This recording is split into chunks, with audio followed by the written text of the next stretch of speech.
Lo más interesante es que ella misma publicó este video en Instagram para presumir de su práctica de yoga.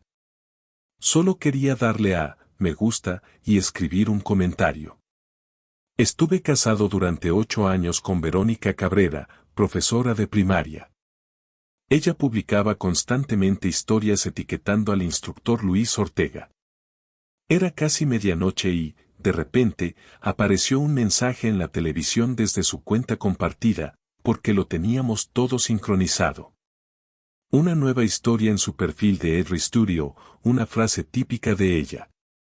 Abro la historia y veo una sala de yoga vacía, luces tenues y música relajante. Ella mira al enorme espejo mientras realiza un ejercicio de equilibrio. Todo está bien. Noto algo extraño en la esquina del espejo, una sombra que no encaja en el panorama general. Vuelvo a reproducir la historia ahora con más atención. Verónica sonríe a cámara, hace la postura y al fondo en el reflejo se distingue a un tío sin camiseta de espaldas guardando algo en una taquilla. Solo aparecen 2 segundos, pero no es un alumno cualquiera. Lo reconozco. Es Luis el instructor. La mini taquilla metálica no está en la sala, está dentro del vestuario, así que mi cabeza empieza a hacer preguntas.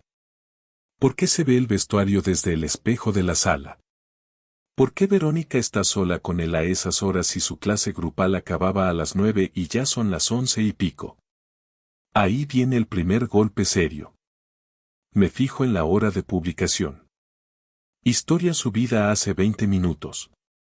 O sea que mientras ella me decía por WhatsApp que estaba volviendo en metro, estaba en realidad grabándose en el estudio con él. Y lo peor es que ella misma se ha delatado con ese reflejo mínimo que casi nadie vería. Casi nadie, o un marido que ya llevaba un par de semanas notando cosas raras. Mensajes que contestaba con el móvil boca abajo, un nuevo sujetador deportivo que no había visto en casa, excusas de que se quedaba a ayudar a colocar esterillas. Tonterías sueltas que ahora empezaban a juntarse. Te juro que en ese momento no pensé en infidelidad todavía. Pensé en algo feo, pero no quería ponerle nombre. Lo que sí tuve fue un impulso muy claro: guardar la historia antes de que desapareciera. Abrí una web de descarga rápida, la pegué y la bajé al ordenador del salón mientras ella seguía durmiendo como si nada. Sentí las manos sudadas, el ratón resbalando, los hombros tensos. Era la primera vez en nuestra relación que hacía algo a escondidas. Y sin embargo me notaba más despierto que en meses.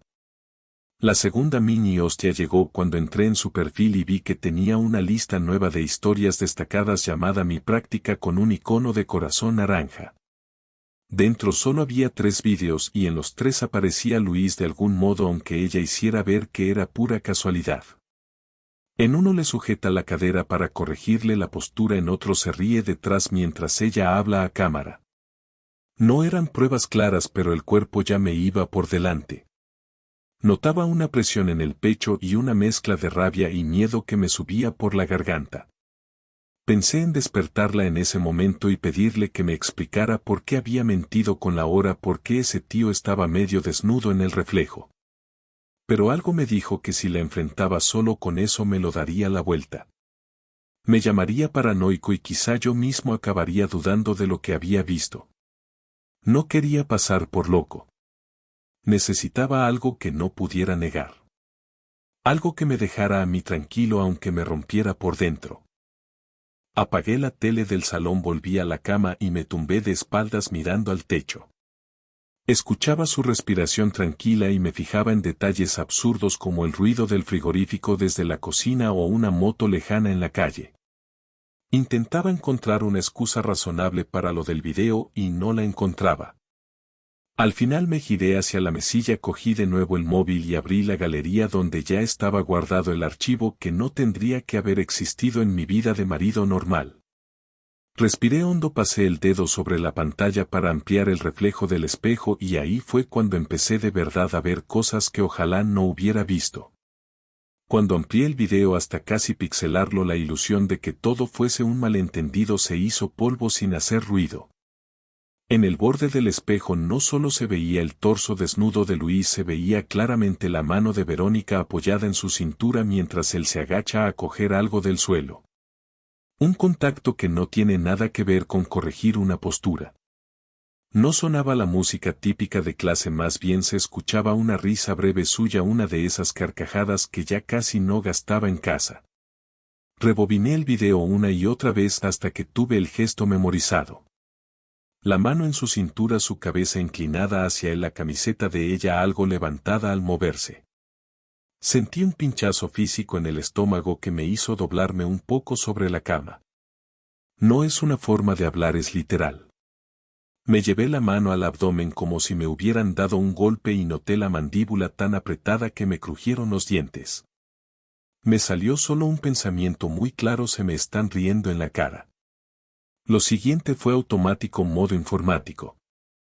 Me levanté despacio para no despertarla, encendí el portátil en la mesa del salón y pasé el video al disco duro con nombre raro para que nadie lo encontrara. Luego abrí su Instagram y revisé quién había visto ya la historia. Había compañeros del cole donde trabaja mis cuñados, gente de la familia. Ella estaba tan confiada que ni siquiera se imaginaba que se le escapaba algo en el reflejo. Ahí aparece el primer giro malo del día siguiente. Me levanté antes que ella, preparé café y tostadas como siempre intentando fingir normalidad. Cuando se sentó en la mesa con su moño deshecho y la cara hinchada de sueño, le pregunté con voz neutra qué tal había ido la clase de la noche anterior. Verónica dijo que muy bien, que habían sido muchas alumnas, que estaba reventada y que Luis se había ido pronto porque tenía otro grupo después. Mentira directa. Yo ya sabía por la hora del video que se habían quedado los dos solos al cerrar. Noté cómo se me subía el calor al cuello, pero me tragué las ganas de contestar. Entonces metió la pata aún más. Verónica dijo que igual dejaba el estudio de Malasaña porque las noches se le hacían muy largas y que estaba pensando en cambiarse a otro en Arganzuela. Justo ahora que llevaba meses colgando fotos con la misma pared de ladrillo visto y el mismo instructor.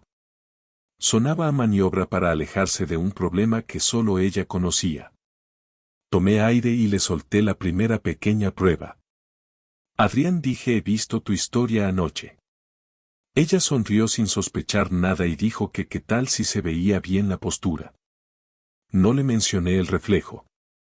Solo le pregunté si no le parecía tarde para estar grabando allí a esas horas. Verónica respondió que fue antes de empezar la clase, que la había subido después desde el metro. Otra mentira. Podía demostrar que el video estaba grabado con las luces tenues de cierre y sin nadie más. Cada respuesta suya me iba clavando una astilla en la piel. Ahí entendí que no estaba ante un desliz puntual, sino ante alguien que ya tenía el chip de mentira activado. Ese mismo día tomé una decisión que cambió el tono de todo. Aproveché que trabajo remoto, pedí una reunión falsa en el calendario y me planté en el estudio de yoga media hora antes de que terminara su clase de la tarde siguiente. Llevaba el móvil con el video guardado y un nudo en el estómago. El estudio estaba casi vacío, la recepcionista mirando el ordenador y en una esquina una pantalla con las cámaras internas mostrando la entrada y el pasillo hacia los vestuarios. Y ahí vino otro mini terremoto. En una de las cámaras se veía claramente la puerta del vestuario femenino medio abierta mientras se escuchaban risas desde dentro. Me quedé quieto junto al mostrador mirando el monitor para no actuar en caliente. La recepcionista me conocía de verle de vez en cuando, pero no sabía quién era. Me saludó con un buenas tardes y yo respondí: soy Adrián, el marido de Verónica. Ella abrió los ojos un poco más de lo normal y bajó la mirada al teclado. No hacía falta ser muy listo para notar que sabía más de lo que decía. Las risas seguían. Primero una carcajada de Luis que reconocí porque ya había ido alguna vez a recogerla después de clase, y luego la voz de Verónica diciendo algo que no pude entender pero que sonaba demasiado distendido para estar en un vestuario donde en teoría hay más gente. La recepcionista se removió incómoda y empezó a coger papeles como para irse al almacén. Adrián, dije, ¿está solo Luis ahí dentro con ella? Me miró medio segundo y respondió que no sabía que ella no entraba nunca al vestuario. Mentira otra vez. En ese momento dejé de ver la pantalla y empecé a escuchar la sangre en mis oídos.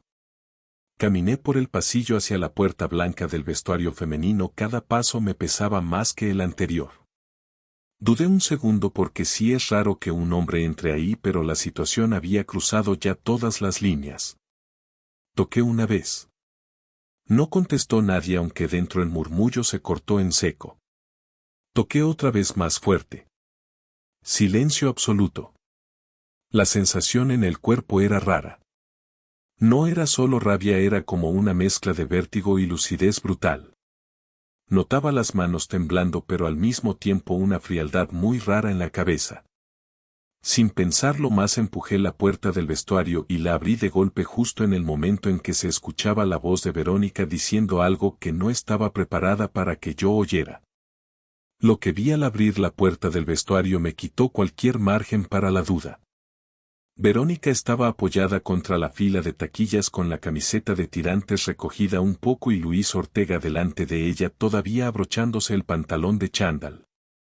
No estaban desnudos, pero el contexto lo decía todo. Sus cuerpos pegados demasiado cerca, su cara roja, sus manos separándose como si el espacio entre ellos pudiera borrar lo que acababa de pasar. Los tres nos quedamos congelados como si alguien hubiera pausado una escena cutre de serie de sobremesa. Luis fue el primero en reaccionar.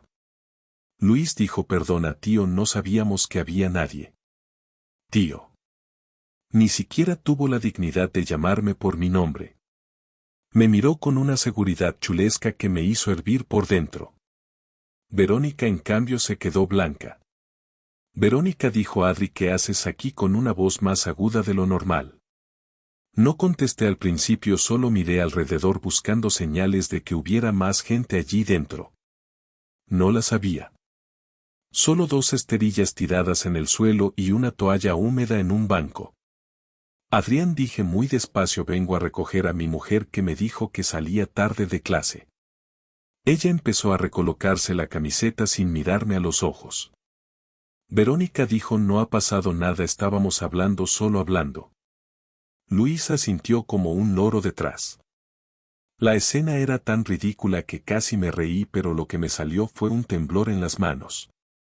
Les hice un gesto con la cabeza para que salieran del vestuario y se vistieran bien, que eso no iba a quedarse ahí. El camino hasta la salida fue tenso. Luis se adelantó diciendo que tenía otra clase en otro centro y que prefería no meterse en temas de pareja.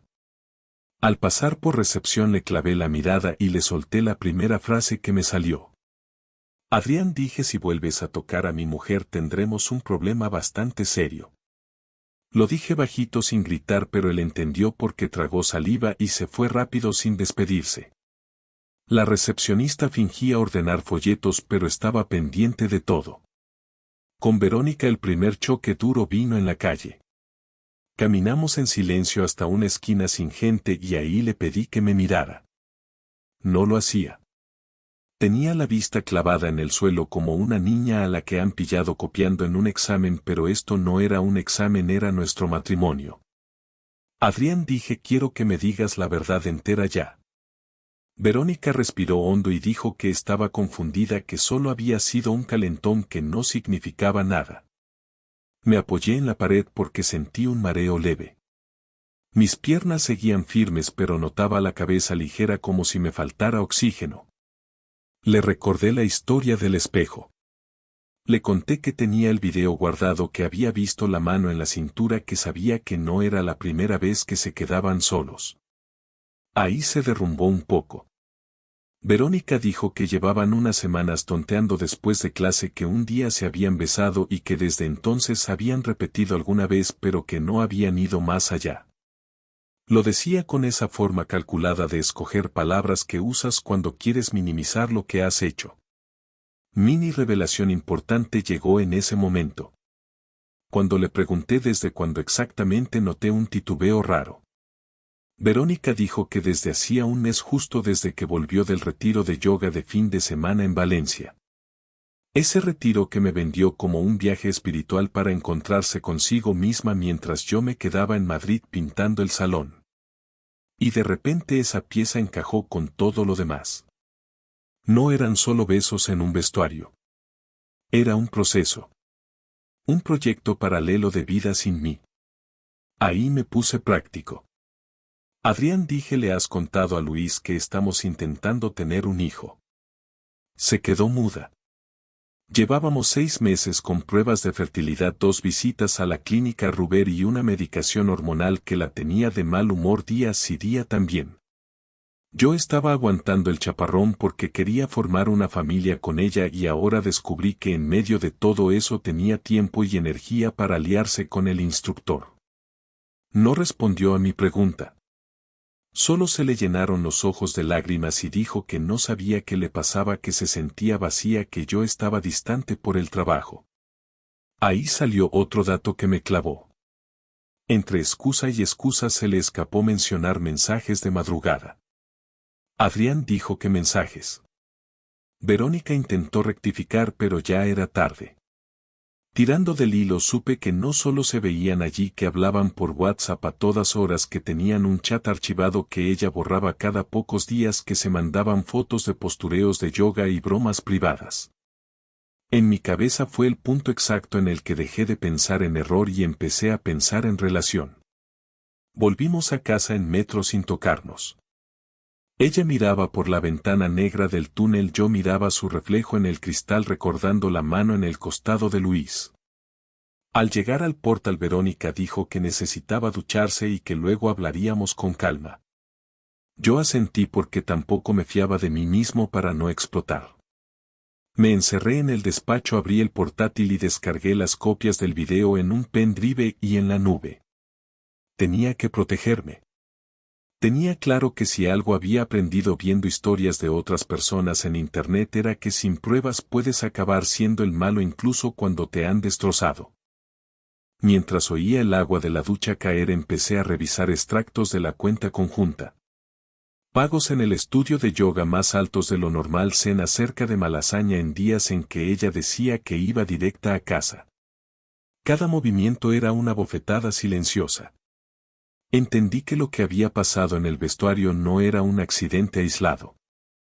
Y ahí mismo, mientras la escuchaba cerrar el grifo, decidí que no iba a limitarme a aguantar y llorar. Iba a mover ficha, pero antes tenía que sentarme con ella frente a frente y escuchar hasta el último detalle, aunque me quemara por dentro. La conversación gorda la tuvimos esa misma noche en el salón, sin tele, sin música, solo la luz amarilla de la lámpara pequeña. Verónica salió de la ducha con el pelo mojado y un chándal ancho que nunca se ponía para estar conmigo. Se sentó en el sofá dejando un espacio ridículo entre los dos. Se notaba que no sabía por dónde empezar. Adrián, dije, voy a hacerte preguntas muy concretas y necesito respuestas concretas sin adornos. Si me mientes una vez más, doy por terminada esta historia hoy mismo. El primer mini golpe fue de dinero. Le pregunté quién había pagado el retiro de Valencia. Verónica dijo que el estudio les hacía descuento. Abrí la app del banco y le enseñé el cargo completo de hotel y tren desde nuestra cuenta conjunta por un total que se comía casi todo el ahorro que teníamos ese mes. Silencio. Luego confesó que Luis se había quedado en la misma habitación porque el hotel estaba lleno, que no habían hecho nada porque ella estaba con la regla. No soy médico, pero sé hacer sumas. Las fechas no cuadraban con el ciclo que yo conocía. No insistí. El gesto de mi cara ya lo decía todo. Segundo golpe emocional. Le pregunté cuántas veces se habían quedado solos después de clase. Verónica empezó con un número pequeño, 3 o 4, pero cuando le recordé que había visto en el historial de la tarjeta consumiciones en el bar de la esquina del estudio varios días seguidos, subió la cifra a 8, quizá 10. Al final admitió que llevaban casi un mes quedándose a cerrar juntos 2 o 3 veces por semana. Me describió el proceso como si me hablara de una serie de capítulos cortos. Primero el tonteo, luego los mensajes, luego los primeros besos detrás de una cortina de la sala, luego las manos que van más lejos. Todo muy controlado según ella. Para mí era la historia entera de mi ridículo. Cuando le pregunté por qué no me había hablado antes de que se sentía mal en la relación, se defendió soltando reproches antiguos. Verónica dijo que yo estaba siempre con el portátil, que me obsesionaba con el trabajo, que cuando volvió del retiro me vio distinto. Admitió que la atención que Luis le daba la enganchó. Mensajes de buenos días, correcciones en clase, halagos a su cuerpo, a su disciplina. Cosas que ella echaba de menos de mí. Lo gracioso es que yo llevaba justo esos meses currando horas extra para poder permitirme las sesiones de fertilidad. Ella no lo veía porque esos esfuerzos no caben en una historia de Instagram. En medio de la discusión llegó la revelación que cambió mi manera de reaccionar. Verónica dijo que Luis no quería nada serio, que había dejado claro que no iba a dejar su vida por ella y que de hecho le había pedido que no complicara las cosas con maridos celosos. Es decir, que yo era el problema incómodo en su plan. No solo me estaban engañando dos personas que supuestamente me respetaban, también se estaban organizando para que mi reacción no les molestara demasiado. Sentí una calma rara caerme encima. Como si mi cuerpo decidiera ahorrar energía. No te voy a mentir, hubo un momento en que quise tirar algo contra la pared, mandar a la mierda a la mesa del salón, pero me contuve porque sabía que cualquier gesto así podía volverse en mi contra más adelante. Respiré hondo, miré el reloj y me di cuenta de que todo esto estaba pasando en menos de una semana desde que empecé a notar cosas raras. La vida puede torcerse en muy poco tiempo de manera muy concreta. Ahí empezó mi venganza legal, tranquila y muy meditada. No me siento orgulloso ni avergonzado. Simplemente tenía que protegerme y equilibrar un poco la balanza. Esa misma noche, mientras ella lloraba en el dormitorio, revisé los contratos de la casa. El piso está a mi nombre en un 70% porque metí la herencia de mi padre como entrada. Llamé a mi banco a primera hora del día siguiente y cerré la tarjeta adicional que tenía ella asociada a mi sueldo. No la dejé sin dinero, le dejé su nómina íntegra en su cuenta y la mitad de los ahorros comunes, pero bloqueé cualquier posibilidad de que siguiera financiando escapadas románticas con mi trabajo. Luego vino el movimiento con el estudio de yoga. Fui a hablar con el dueño al día siguiente, aprovechando que Verónica estaba en el cole. Llevé el video del espejo en el móvil y le conté con un tono lo más neutro posible que su instructor y mi mujer estaban usando las instalaciones para algo que no estaba en la hoja de actividades. No amenacé ni grité. Solo le pregunté si ese era el tipo de ambiente profesional que quería ofrecer y si estaba al tanto de que se quedaban allí solos después de cerrar. El dueño se quedó helado. Me contó que ya había oído algo de rumores y que justo estaba pensando en hablar con Luis por quejas de otras alumnas. El video terminó de convencerle. El resultado fue rápido. A la semana siguiente Luis ya no aparecía en el calendario de clases del estudio. Oficialmente se fue por motivos personales. Extraoficialmente todos sabían que algo había pasado. Verónica lo descubrió cuando fue a una clase de tarde y vio a otra instructora ocupando su horario. Esa noche llegó a casa con la mirada cargada de reproches. Verónica dijo que había ido a contarle la verdad a Luis y que se había encontrado con que lo habían echado y que el dueño le había enseñado el video del espejo. Me llamó traidor por haberlo llevado allí. Yo simplemente respondí que había defendido mi dignidad en el único sitio donde él tenía algo que perder. Ahí surgió el último giro de esta parte. Verónica confesó que Luis le había mandado un audio culpándola de todo, diciendo que por su imprudencia se había quedado sin trabajo, que los maridos tóxicos arruinan siempre lo bueno. Que pensaba denunciar al estudio por despido improcedente y que no quería volver a verla. De golpe el gran amor espiritual del mes se había convertido en otro tipo cualquiera que solo miraba por su pellejo. Verónica se desplomó en el borde de la cama sollozando de rabia más que de pena y me miró como si yo hubiera apretado el botón que lo destruyó todo. Adrián dijo: no vuelvas a invertirte en alguien que te usa mientras traicionas a quien tiene la hipoteca contigo. Ella se quedó callada sin argumentos por primera vez en días. Me pidió que no contara nada a su familia, que necesitaba tiempo para ordenar sus ideas. Yo le contesté que el tiempo se había acabado, que llevábamos un mes donde cada día era una mentira nueva y que lo único que estaba dispuesto a ofrecer ahora era una última conversación seria para decidir qué hacíamos con nuestro matrimonio. Me miró con una mezcla de miedo y desafío y dijo que entonces esa conversación tendría que ser pronto porque tenía algo más que decirme y no sabía cómo iba a reaccionar. Pasaron 2 días rarísimos en casa. Dormíamos en la misma habitación pero en orillas opuestas de la cama como dos desconocidos de hotel.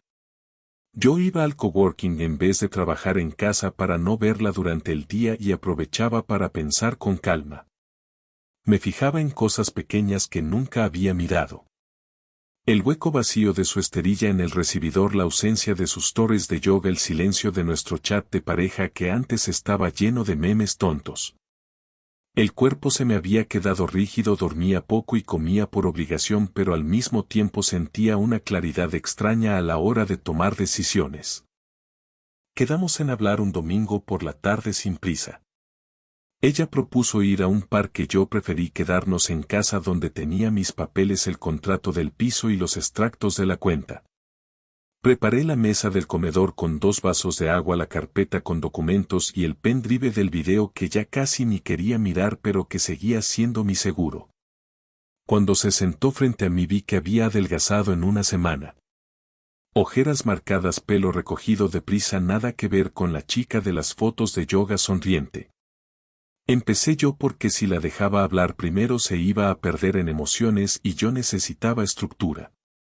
Adrián, dije, he pensado mucho y tengo claro que no puedo seguir en un matrimonio donde tengo que vigilar cámaras para saber qué haces. No puedo vivir preguntándome con quién estás cada vez que dices que vas a una clase o a una cena del cole. Ella agachó la cabeza pero no interrumpió. Le expliqué que mi decisión inicial era separarnos, que yo me quedaba en el piso mientras gestionábamos legalmente el tema y que estaba dispuesto a ser justo con el dinero. Nada de venganza económica, solo proteger mi parte. Ahí vino el primer mini giro emocional. Verónica levantó la mirada con lágrimas contenidas y dijo que estaba de acuerdo en que se había equivocado pero que no quería tirar a la basura 8 años por un mes de locura. Me pidió intentar terapia de pareja, que prometía cortar cualquier contacto con Luis, que cambiaría de estudio de ciudad si hacía falta. Mientras hablaba le temblaba la voz, pero también había una especie de urgencia egoísta en cada frase. Quería salvar la estructura de su vida, no tanto a mí como persona. Ese matiz se nota aunque nadie lo diga. El segundo golpe fue lo que me había dicho que tenía que contarme. Verónica respiró hondo y dijo que después del retiro de Valencia se había hecho un test de embarazo por su cuenta sin decirme nada y que había salido positivo, pero que luego tuvo un sangrado extraño y que pensó que lo había perdido. No fue a la clínica, no me dijo nada a mí, no hizo nada más. Se quedó gestionándolo sola mientras empezaba a liarse con Luis. Me clavó esa confesión como una astilla más. No solo me había engañado con otra persona, también me había robado la posibilidad de vivir un embarazo, aunque hubiera acabado mal acompañado de ella. En ese momento me noté literalmente encogido en la silla. Sentí un pinchazo en la nuca y tuve que apoyarme un segundo con las manos sobre la mesa. No lloré porque ya estaba seco, pero sí me salieron palabras muy frías. Adrián, dije, tú y yo queríamos un hijo y mientras tanto estabas probando suerte con otro tío en un hotel de Valencia y no me dijiste ni que creías estar embarazada. Eso no es confusión, es elegir con quién quieres compartir tu vida y yo no estaba en la lista. Ella rompió a llorar de verdad ahí, con hipidos feos, mocos y todo. Dijo que se había asustado, que no quería ilusionarme hasta estar segura que el tema del test la había descolocado. No la justifico, pero te cuento lo que dijo. Me pidió una vez más que no la expulsara de mi vida, que podía demostrarme con hechos que podía ser fiel. Me agarró la mano por encima de la mesa y noté su piel fría húmeda. Fue un segundo de debilidad en el que mi cuerpo recordó todo lo bueno antes de este mes maldito. Pero quedaba un tercer mini punto que yo tenía preparado. Saqué el pendrive y lo puse sobre la mesa. Adrián, dije, esto es lo que pasó y lo que pasará si algún día intentas darle la vuelta a la historia delante de un juez o de tu familia. No quiero usarlo para humillarte en redes ni para arruinarte la vida, pero quiero que sepas que no voy a dejar que me pintes de loco controlador. Vi en sus ojos que entendía que hablaba en serio. Se limpió la cara con la manga y asintió en silencio. Entonces tomé mi decisión final. Adrián, dije, quiero divorciarme. Calmado, sin gritos, sin dramatismos, pero con todas las letras. Le expliqué que prefería hacerlo de mutuo acuerdo, que firmáramos un convenio razonable, reparto de ahorros, cada uno sus cosas, ella podía quedarse el coche, yo el piso, con compensación si el abogado lo veía así. Le dije que no pensaba prohibirle ver al futuro hijo si algún día lo teníamos con otra persona, ni hablar mal de ella a la familia, pero que como pareja estábamos acabados. Ella se quedó en shock unos segundos. Verónica dijo que no pensaba firmar nada, que necesitaba tiempo, que yo estaba reaccionando en caliente. Le recordé que llevábamos casi un mes viviendo en una especie de guerra fría, que la decisión venía después de cada mentira, cada prueba, cada conversación. No era un impulso. Era el cierre lógico. Hubo un silencio largo, de esos en que solo se oye el tráfico lejano y algún vecino moviendo una silla. Al final Verónica se levantó de la mesa sin decir nada más, fue al dormitorio y empezó a meter ropa en una maleta de cabina. La seguí a cierta distancia y la vi coger 4 cosas al azar, como si se fuera de viaje de fin de semana. Me dijo que se iría unos días a casa de su hermana para pensar. Yo no la detuve. La miré recorrer el pasillo con la maleta rodando, y antes de salir por la puerta se giró y dijo en voz baja que tenía miedo de que cuando volviera ya no quedara nada de nosotros. No supe qué responder. Cerró la puerta despacio y me quedé solo en el piso, con eco a recién pintado y la sensación física de que la casa había cambiado de tamaño de un día para otro. Los días siguientes fueron raros pero extrañamente ordenados. Llamé a un abogado recomendado por un amigo, le conté todo sin adornos y le enseñé el video del reflejo en el estudio. Me dijo que con eso y con mi porcentaje del piso no iba a tener problemas para un divorcio razonable. Empezamos a preparar papeles mientras Verónica seguía en casa de su hermana mandándome mensajes largos que yo leía, pero casi nunca contestaba más allá de cosas prácticas. ¿Quién pagaba qué ese mes, cuando podía venir a recoger más ropa, si podía llevarse la cafetera?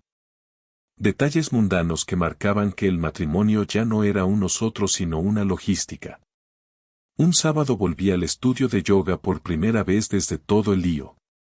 No para verla a ella porque ya no estaba, sino para apuntarme yo a una clase diferente en otro horario con otra profesora. Necesitaba ocupar ese símbolo con algo mío para que no se quedara como territorio enemigo en mi cabeza. La nueva instructora me trató como a cualquier alumno más. Nadie sabía que yo era el marido de la historia que había corrido por los pasillos.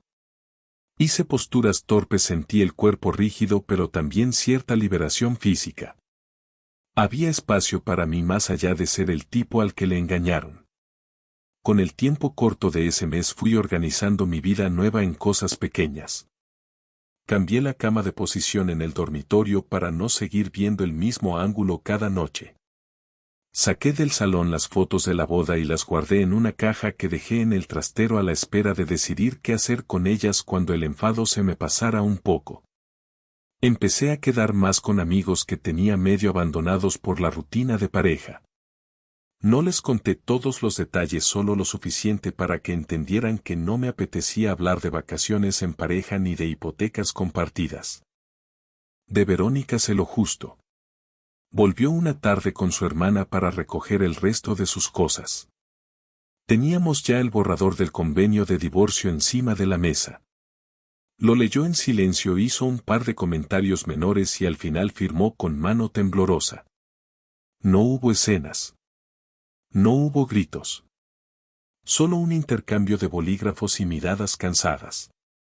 Antes de irse me dijo que estaba yendo a terapia, que no sabía qué haría con su vida, pero que ojalá algún día pudiéramos hablar sin tanta carga entre los dos. Le deseé que le fuera bien sin ironía porque había llegado a un punto en el que sostener el odio me pesaba más que soltarlo. Luis desapareció de mi radar. Supe por un comentario suelto de la recepcionista que había intentado montar clases particulares por su cuenta pero que no le estaba yendo muy bien. No me alegró ni me dio pena. Simplemente dejé de dedicar tiempo mental a un tío que nunca debería haber tenido sitio en mi casa ni en mis preocupaciones. Era parte del daño pero no el centro. El centro había sido siempre la decisión de Verónica de cruzar líneas mientras me miraba cada mañana como si nada. Ahora que ha pasado solo un mes desde el primer video parece mentira todo lo que ha cambiado. Sigo durmiendo en el mismo piso en Carabanchel pero se siente distinto. Cocino para uno, lavo la mitad de ropa y tengo más silencio del que a veces me gustaría. Hay días en que me despierto con una presión en el pecho y recuerdo de golpe toda la secuencia espejo, vestuario, llanto, firma. Otros días consigo pensar en otras cosas durante horas enteras. No hay moraleja grande que te pueda soltar. Solo detalles concretos. El café sabe igual aunque lo tome solo. El metro sigue pasando a la misma hora por la ventana del salón. Si saco algo en claro de todo esto es que la confianza no se rompe de golpe por una escena de película en un vestuario, se rompe por todas las pequeñas decisiones de ocultar cosas antes. Un test de embarazo guardado en un cajón, un chat archivado, un retiro disfrazado de espiritual. Y también aprendo que uno mismo tiene que elegir hasta dónde quiere aguantarse la propia dignidad. Yo decidí que mi límite estaba en ese mes y en ese espejo y que a partir de ahí prefería empezar de cero aunque diera miedo. Te lo cuento así tal cual porque si algún día te ves en algo parecido sepas que no estás loco por sentir el cuerpo raro, por vigilar reflejos, por guardar vídeos que nunca quisiste tener. No eres menos hombre por decir hasta aquí. Ahora me esperan papeles por firmar un posible futuro hijo con otra persona o no, y muchas noches de cama grande ocupadas solo por mí. No es la vida que imaginé con 30 años, pero es la que tengo a los 36 y al menos ahora sé con quién comparto la almohada cada noche, conmigo mismo.